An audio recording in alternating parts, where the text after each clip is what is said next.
फुले यांच्या जयंतीनिमित्त आज आपण अभिवादन करण्यासाठी आलेले आहात। शोभायात्रा देखील आहे। काय नेमकं वातावरण बघायला मिळतं, काय तुमचा संदेश आहे?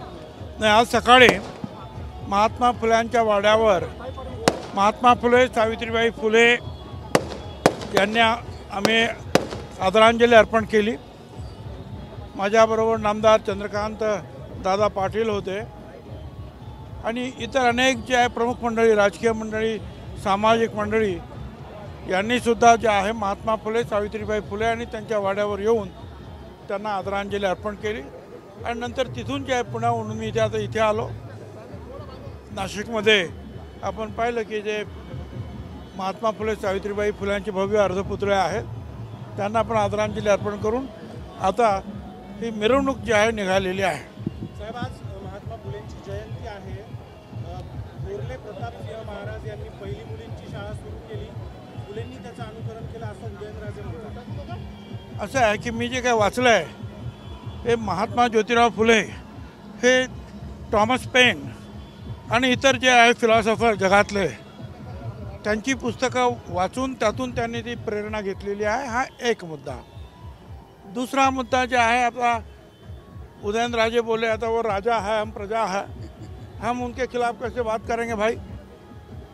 पण मला एक माहिती आहे, पूर्वीचे राजे रजवाडे आपल्या घरातील मुलांना शिकवण्यासाठी राजवाड्यामध्येच व्यवस्था करत होते, पण ते राजवाड्यातील राजघराण्यातील मुलांना सार्वजनिकरित्या नाही।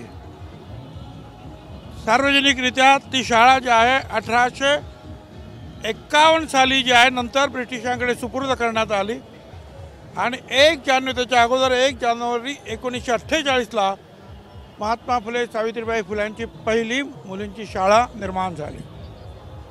साहेब, दिल्लीला ओबीसी मेळावा होतो, आपण दिल्लीला जाणार आहात? होय, उद्या आणि परवा ओबीसी मेळावा आहे आणि सर्व देशातले जे प्रमुख नेते जे आहेत, मग ते मौर्य आहेत, कुशवा आहेत, सैनी आहेत, त्याच्यातले काही उपमुख्यमंत्री आहेत, काही मुख्यमंत्रीसुद्धा आहेत त्या समाजाचे, ते सुद्धा येणार आहेत आणि मला आमंत्रित केलेलं आहे, त्यामुळे मी जातो आहे। गेल्या अनेक दिवसांपासून ओबीसी आरक्षणाचा मुद्दा प्रलंबित आहे आणि अशातच जे राजकीय आरक्षण त्यामुळे रखडलेलं आहे ओबीसी आरक्षणाचं। आता ती सध्या ही केस जी आहे ही सुप्रीम कोर्टामध्ये आहे आणि आम्ही स्वतः समता परिषदेच्या माध्यमातून सुद्धा सुप्रीम कोर्टामध्ये वकील उभे केलेले आहेत आणि आमची मागणी एक आहे, तुम्ही आत्ता निवडणूक घ्या, उद्या घ्या, परवा घ्या, पावसात घ्या, उन्हात घ्या, आम्हाला त्याच्याशी कर्तव्य नाही। आमचं जे आरक्षण जे आहे ओबीसीचं ते आरक्षण जे आहे कायम राहिलं पाहिजे।